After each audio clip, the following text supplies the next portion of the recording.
இதுவரைக்கும் சந்திராஸ் கிச்சனை சப்ஸ்கிரைப் செய்யாதவர்கள் ரெட் கலர் சப்ஸ்கிரைப் பட்டனை ப்ரெஸ் பண்ணி சப்ஸ்கிரைப் பண்ணிக்கோங்க. கூடவே பக்கத்தில் இருக்கிற பெல் பட்டனை ப்ரெஸ் பண்ணுங்க. எங்களுடைய அப்டேட்ஸ் உடனுக்குடன் உங்களை வந்து சேரும்.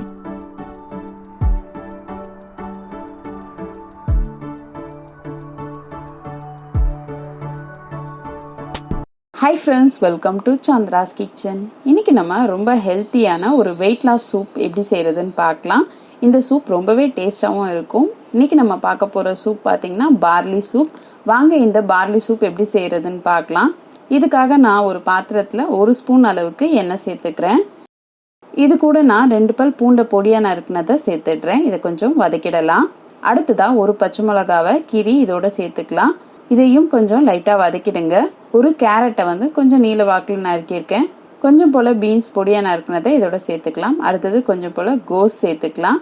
ஒரு 2 ஸ்பூன் அளவுக்கு ஸ்வீட் கார்ன் சேர்த்துக்கலாம். அது இல்லைன்னா நீங்கள் பச்சை பட்டாணி கூட சேர்த்துடுங்க. சேர்த்துட்டு நல்லா இந்த காய்கறிகளை வதக்கிடலாம். இந்த காய்கறி சேர்க்கறதுனால சூப் நல்லா டேஸ்ட் கொடுக்கும். இப்போ நல்லா வதக்கியாச்சு.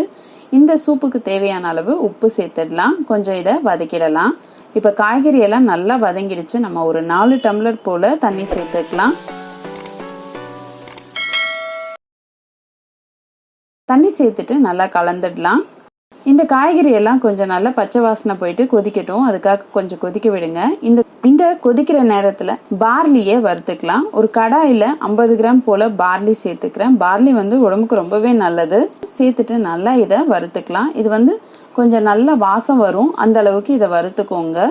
உங்களுக்கு லைட்டாக கலர் மாறும். இப்போ பார்த்தீங்கன்னா நம்ம பார்லி வந்து வறுபட்டுருச்சு. வாசமும் நல்லா வந்துட்டு இருக்கு. இப்போ நம்ம வந்து ஸ்டவ் ஆஃப் பண்ணிட்டு இது ஒரு மிக்சருக்கு மாற்றிடலாம்.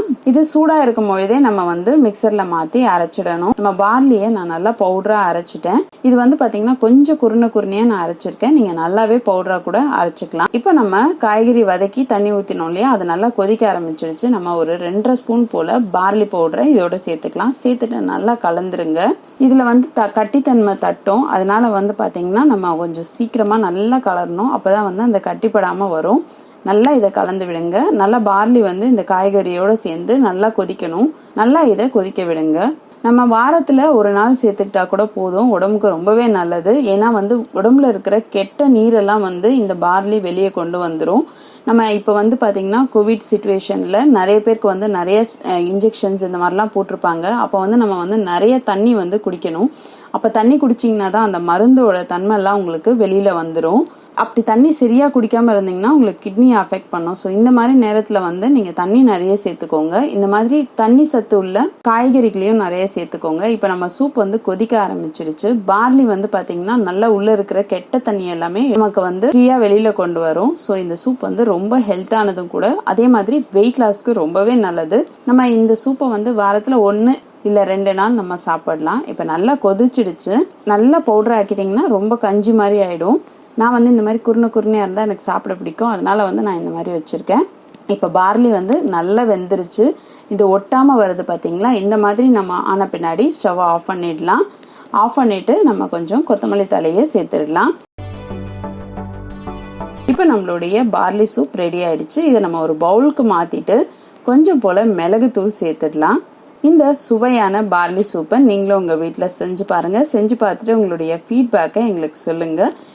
இதே மாதிரி இன்னும் நிறைய சுவாரஸ்யமான ரெசிபிகள் உங்களுக்காக வந்துட்டே இருக்கு. இதுக்காக செய்ய வேண்டியதெல்லாம் சந்திராஸ் கிச்சனுக்கு இது வரைக்கும் சப்ஸ்கிரைப் பண்ணாமல் இருந்தீங்கன்னா சப்ஸ்கிரைப் பண்ணிடுங்க. பக்கத்தில் இருக்கிற பெல் பட்டனையும் ப்ரெஸ் பண்ணுங்க.